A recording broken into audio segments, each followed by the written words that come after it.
Hi guys, this is Brandon Anyard. I am the play-by-play commentator here at Bellingham Sports Channel, and I just did the Bellingham United FC Olympic Force WISL Championship, and I got to tell you, it couldn't be more heartbreaking to have Wi-Fi go out at the final moments of that game. I know that it was kind of warbly through the whole thing, and for that I apologize.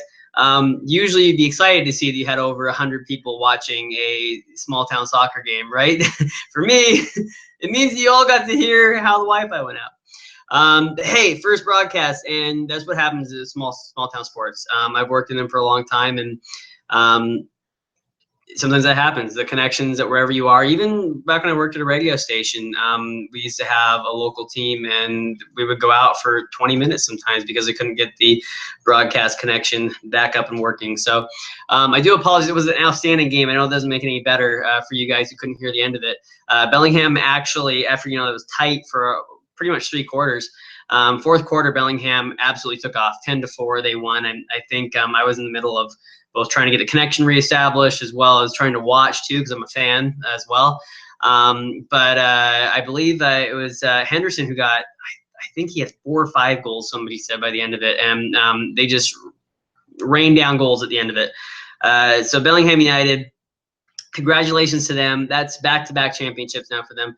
And Olympic Force, I got to tell you, they had fans come out for them as well. I even heard a few people talking before the game who were Snohomish fans, and they came out to watch the game. So I think that really goes to show you how much the Western Indoor Soccer League has grown in just a few years, because the fact that fans from even a team that's not participating in this year's final came out to watch, that's incredible. And it was really fun. That game was close for 3 quarters. And it wasn't until Bellingham really, kicked it into high gear at the end that it became a blowout. And so, yeah, big credit to Western Indoor Soccer League, and also credit to Bellingham Sportsplex and the Bellingham United FC Hammers. The reason why is because, yes, even though there were technology issues, as we all encounter in this business, they put on a really, really good show there, and they have so many fans that come to each game, and it's hectic. I mean, it's loud. You can't hear what's going on. All the people who are working for the Sportsplex and for the team, they all do a wonderful job there. And so thank you to Mark Ronnie, Sally, whose last name I didn't catch, but she was helping me all night, as well as the other workers there and volunteers who try to keep everything going as smoothly as possible. Big thanks to Bellingham, and the city is incredible. I think like the census is somewhere. The last census was like 80,000 people. It's determined that we're over 100,000 now. And, it's still a small city, all things considered. And the fact that that many people show up for a game and are, just loud. They pack the Plex, as they call it. And it's incredible. And tonight, after every goal, the whole team was just celebrating huge. I mean, you had Riley Little would run across from his goal, across to his other players, his teammates, and he would get in there, and then after he was done congratulating them, he'd run across the fans, high fives, and do this to get them all excited, get everybody louder than they already were. And trust me, that's hard to do. Riley was pumped up. I don't know if you caught on the broadcast; it was so in and out. But I said if all of us just have a little bit of his energy, we would never have to sleep.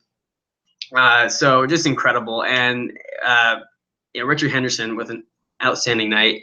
Brendan Quillisi always does such a good job. It's not easy to be both a coach and a player out there, and he did an absolutely wonderful job tonight as well. Chris Jepson always up there in the attack, and Curtis Peterson, man, I tell you what, I don't know if you heard this in the broadcast, but I said he has an absolute howitzer for a shot. He just lets it rip, and he's such a powerful guy. If you guys ever watched Connor Casey, who was a U.S. national team player and also played in the MLS, you would see what I mean by a powerful player like that.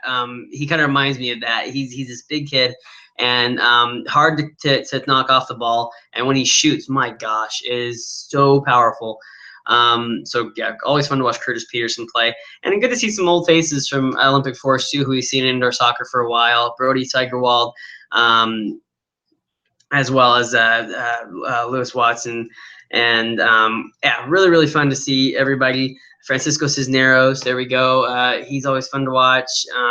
Yeah, Leo Potts as well. So for me as a fan and somebody who does this, it's just fun to see all these familiar faces.